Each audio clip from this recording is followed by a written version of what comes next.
Hello you guys, welcome back. So today I'm just going to be making over this sad little box. I'm just going to give it a quick little makeover and make it beautiful again. And I'm just going to apologize about my voice. I am dealing with allergies. Texas is so bad right now, so yeah. So I started trying to scrape this paper off, but I just ended up taking it outside to sand it off, and that worked a lot better.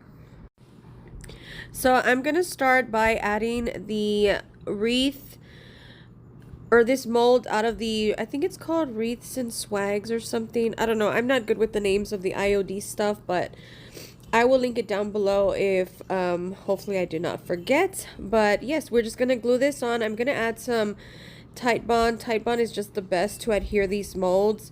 And I'm just going to smooth out the glue as much as I can so it doesn't seep out from the side. So I ended up putting some tape and I just walked away and went about my day. So once I came back to it, I'm gonna mix some DIY paint with some salt wash, and I don't really follow the directions. I'm basically putting like maybe two parts paint to 1 part salt wash, and then I'm mixing that up, and then we're gonna create some texture onto our little wooden box here. So I'm so bad about following directions. I basically just do what floats my boat, and I am just basically going for like a cake batter consistency. That is just kind of how I measure it out, I guess you can say. So I'm going to start painting my box here, and I'm doing some stippling and some brushing just to create as much texture as I can get. And I'm just using a cheap little chippy brush from Walmart. Only thing with these brushes is they do lose a lot of like little bristles, but I just take them out when I see them fall out. And yeah, and the color for this one is actually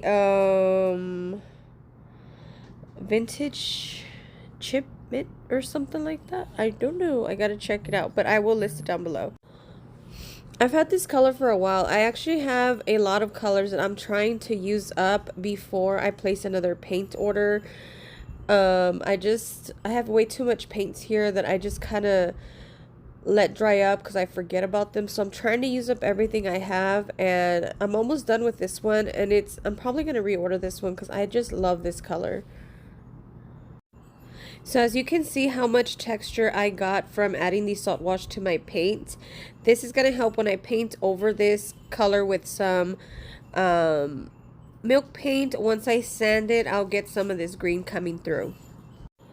So for the milk paint, we are going to be using this color Hotel Robe from Fusion Milk Paint. I'm actually very new to milk paint, but I've tried 3 different brands. I've tried Sweet Pickins, Fusion, and I forget the third one that I've tried. And so far, this is my favorite. I feel like I get crackles so much easier than with the other 2 that I've tried, but they're all really great. This is just my favorite one so far. And the key with milk paint is just getting your equal parts of paint and water. You don't want to put too much water because then it'll become too thin, and all you're gonna do is mix it well. You let it sit for like a minute or 2 and it will thicken up. That is one thing I didn't know when I started milk paint, and I was putting way too much water because I didn't know that it was gonna thicken up. So that is what I've learned so far. I also recommend using like measuring spoons. I just use that spoon because, you know, that's what I had in front of me. And if you know me, I'm just like that. I just use whatever's right in front of me. So here I am mixing it very well. This is a little bit on the watery side, but it will thicken up. So I just left it as is, and I will start painting with this one, and we're going to create some crackle. So I did let my green completely dry, and now we're just going to go in with the milk paint that I mixed.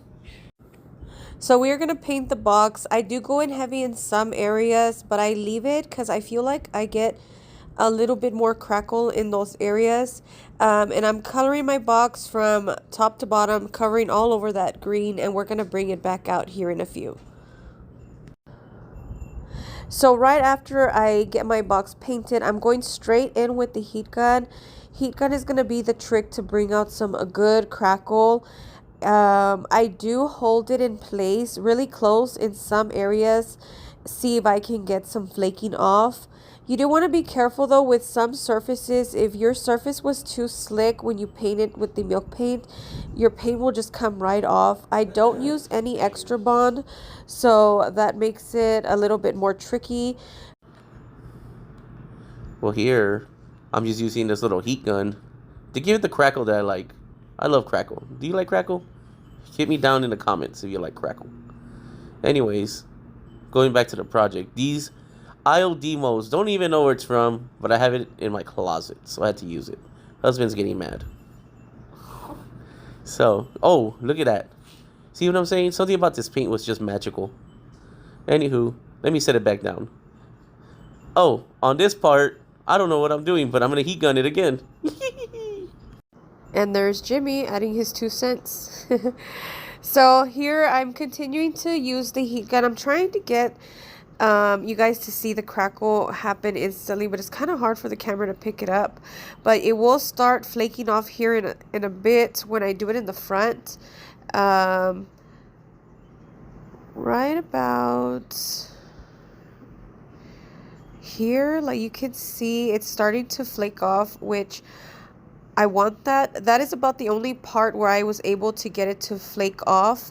So once we got our crackle, now I'm going to go in with a sanding block and give it some distressing and bringing some of that green through. And I also bring some of the wood through because I love the way it looks. And it's also going to take care of any of the paint that is flaking off. So around the mold, I don't want to use the sanding block because I don't want to take off any of the detail. So I'm just using a wet towel and I'm just wet distressing. And I've heard that if you wet over the milk paint, you can get some more crackle. So I'm testing it out here. I didn't get too much more, but I did get a little bit. So I just wanted to bring some of that green through, and I did get a little crackle. So I'm going to go in with some antique wax to bring out some of that crackle. I do start out by watering it down, but I end up just going in straight with the wax, and it works out well. I just didn't want it to get too muddy, but I did have a baby wipe nearby just in case it did get a little too muddy in some areas. You can clear wax before doing this step. I just haven't had clear wax, and I just need to order some. It's been months, but anyways, the baby wipe worked out well. So I'm working in really small sections. You can see here, you can already see where the antique wax is sitting in all the little cracks. I think that is so pretty. So I'm basically wiping it on and, brushing it on and wiping it back off. So this is my favorite part after doing milk paint, is adding on the antique wax. I think it just brings out all the little details that I created with the milk paint. I mean, look at the difference between the two sides. You can see the crackle a lot better after the antique wax. It's just so pretty. So I go ahead and finish the rest of my box, and here it is once it is all covered with antique wax. Look at the big chip I got in the front. It is so pretty. So now I'm going to go in with a transfer. I don't know the name of each transfers, but I will list them down below.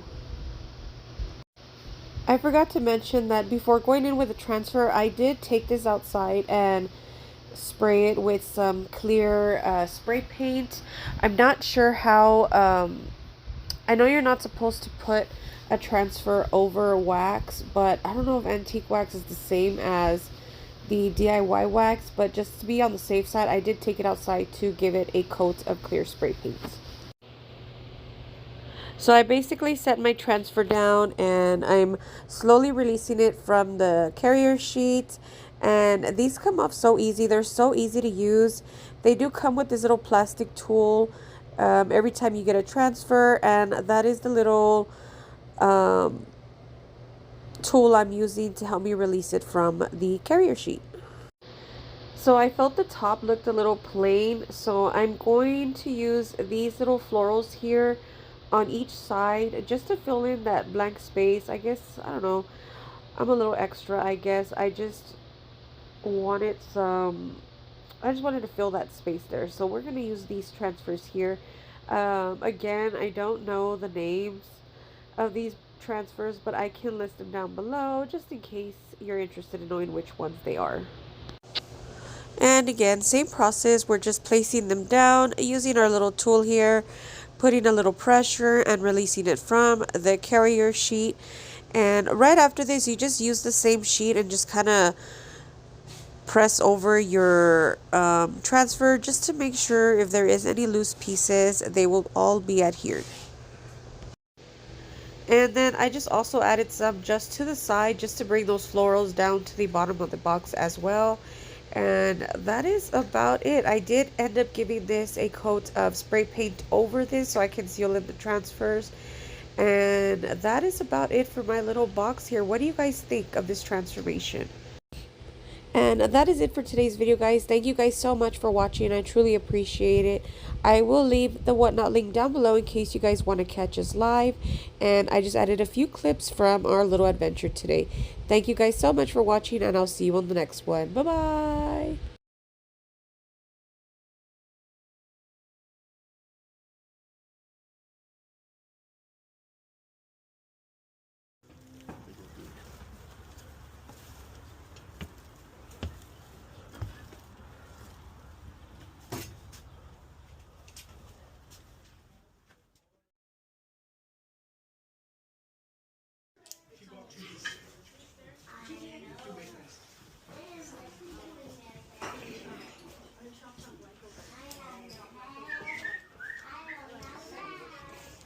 Bangers.